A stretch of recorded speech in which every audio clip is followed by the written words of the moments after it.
ఈ CREDAI Vijayawada 11th property షోలో మీరు ఏ ప్రాజెక్ట్స్ షోకేస్ చేస్తున్నారు? మాది అపార్ట్మెంట్ ఒకటి ఉందండి, మా కొన్ని ఫ్లాట్స్ ఉన్నాయండి, అది ఒకటి షో చేస్తున్నాం.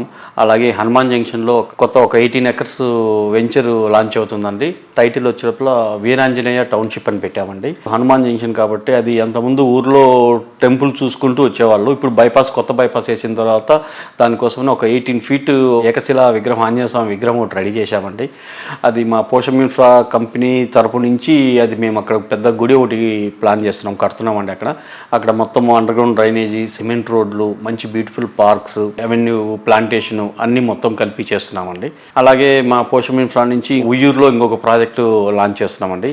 అది ఒక 8 acres project right now, 25 acres extension అవుతుందండి. అది దాని టైటిల్ వచ్చేటప్పుడు సూర్య గార్డెన్ అని చెప్పేసి పెట్టామండి టైటిల్. అలాగనే మా పోషం ఇన్ఫ్రా నుంచి ఇడుపుగల్లో ఇంకొక 5 acres కూడా లాంచ్ అవుతుందండి. శ్రీ సహస్ర గార్డెన్ అని చెప్పేసి చేస్తున్నామండి. అది చంద్రబాబు నాయుడు గారు వస్తున్నారని తెలిసిందండి, చాలా సంతోషం. అది మా స్టాలే ఓపెన్ చేస్తారని చెప్పేసి కూడా మాకు చాలా ఆనందంతో వెయిట్ చేస్తున్నాము, ఎదురు చూస్తున్నామండి ఆ ప్రాపర్టీ షోకి. చాలా వరకు మా కస్టమర్స్ మా దగ్గర తీసుకునే ప్రతి ఒక్క కస్టమర్కి మంచి ఆఫర్స్తో చేస్తామండి.